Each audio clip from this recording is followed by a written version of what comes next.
इस वीडियो में आपको मालूमात मिलेगी कि कैसे आप पाकिस्तानी पासपोर्ट पर क्रोशिया का वीज़ा हासिल कर सकते हैं। नाजरीन कराम, आपको पता होगा कि कुछ अर्सा पहले क्रोशिया शेंगन का पार्ट बन चुका है, यानी कि अब आप 26 कंट्री की बजाय क्रोशिया का वीज़ा हासिल करते हुए 27 कंट्रीज़ में जा सकते हैं। मैं आपको सबसे आसान तरीका बताने वाला हूँ और सस्ता तरीन तरीका, जिसके ज़रिए से आप क्रोशिया का वर्क परमिट हासिल करके क्रोशिया में काम कर सकते हैं। और अगर आप चाहें तो किसी भी शेंगन कंट्री में, यानी Italy, Japan, Germany, France, Belgium, Spain, किसी भी बड़े और मुल्क में जाकर भी काम कर सकते हैं क्रोशिया का वर्क परमिट हासिल करने के बाद।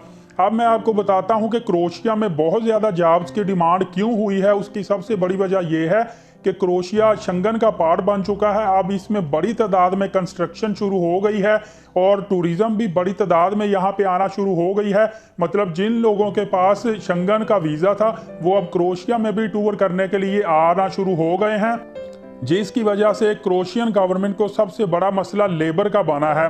असल में जो क्रोशियन जवान लोग हैं वो इस किस्म का लेबर का काम, टूरिज़्म का, कंस्ट्रक्शन का काम करना पसंद नहीं करते।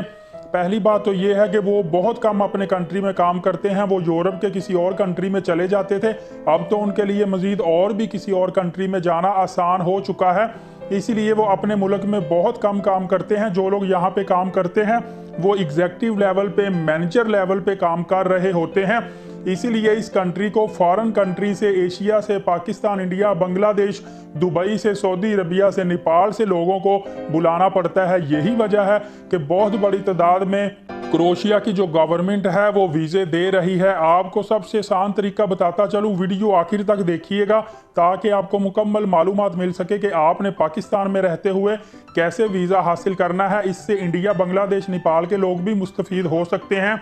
आपने क्रोशिया की एक वेबसाइट है, उस पर जाना है www.hzz.hr। इस वेबसाइट पे आप जाएंगे। इस वेबसाइट पे जाने के बाद आपने यहाँ पे अपने तमाम डॉक्यूमेंट के थ्रू अप्लाई करना है। जैसे ही आप यहाँ पे अप्लाई करेंगे वर्क परमिट के लिए, तो जो भी एम्प्लॉयर है वो आपको ऑफ़र लेटर देगा और ऑफ़र लेटर के साथ साथ आपको एम्प्लॉयमेंट कॉन्ट्रैक्ट भी देगा, जो कि बिल्कुल साइंड होगा, ओरिजिनल होगा, सिग्नेचर के साथ।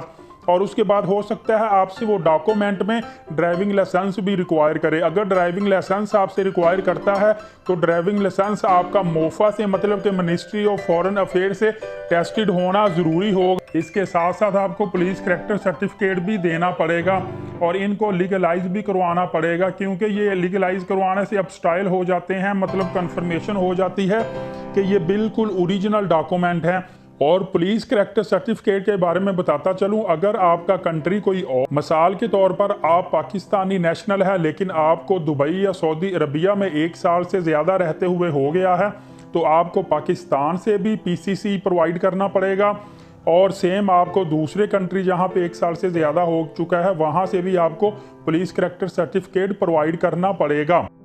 क्रोशियन गवर्नमेंट का एक बहुत अच्छा 1/4 रूल है, और वो रूल ये है कि जो एम्प्लॉयर है, मतलब जो कंपनी है, अगर वहाँ पे एक क्रोशियन को 6 माह से ज़्यादा अरसा काम करते हुए हो चुका है तो उसके इक्वल में आप 3 फॉरेनर लोग रख सकते हैं। मिसाल के तौर पर अगर 10 क्रोशियन काम कर रहे हैं, 6 माह से ज़्यादा अरसा हो गया है, तो आप 30 फॉरेनर्स लोगों को वहाँ पे कंपनी में बुला सकते हैं।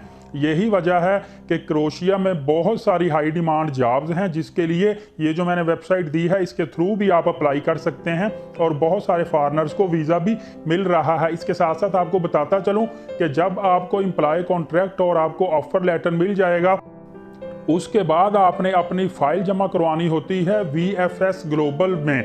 और VFS ग्लोबल से पहले आपने अपॉइंटमेंट लेनी होती है। अपॉइंटमेंट आप लेंगे तो पाकिस्तान की नियरेस्ट जो एम्बेसी है वो ईरान के अंदर है। अपॉइंटमेंट आपको तकरीबन पाकिस्तानी 7,000 रुपये में मिल जाएगी। उसके बाद जो तारीख आपको मिलेगी उस तारीख को आपने एम्बेसी में जाना है। आपका छोटा सा वहाँ पे इंटरव्यू होता है, उसके साथ साथ आपकी तस्वीरें भी वहाँ पे वो लेते हैं, पासपोर्ट भी लेते हैं और फिंगरप्रिंट भी लिए जाते हैं। और उसके बाद आपका जब केस अप्रूव होता है तो आपको वर्क परमिट मिल जाता है और आपका पासपोर्ट आपको वापस दे दिया जाता है। नाजरीन कराम, ये था बिल्कुल आसान प्रोसेस। इसको फॉलो करते हुए आप बिल्कुल इंतहाई मुनासिब फीस के अंदर शंगन कंट्री में जा सकते हैं, यूरोप में जा सकते, जहाँ पे 27 ममालिक के दरवाजे आपके लिए खुले होते हैं। आप किसी भी कंट्री में जाने के बाद काम कर सकते हैं। वीडियो अच्छी लगे तो दूसरों तक लाजमी शेयर करें ताकि दूसरों को इस वीडियो का फ़ायदा हासिल हो। वीडियो को लाइक करें और चैनल को सब्सक्राइब लाजमी करें ताकि नई आने वाली मालूमात आप तक पहुँचती रहे। इजाज़त दे, बहुत शुक्रिया। अल्लाह हाफिज़।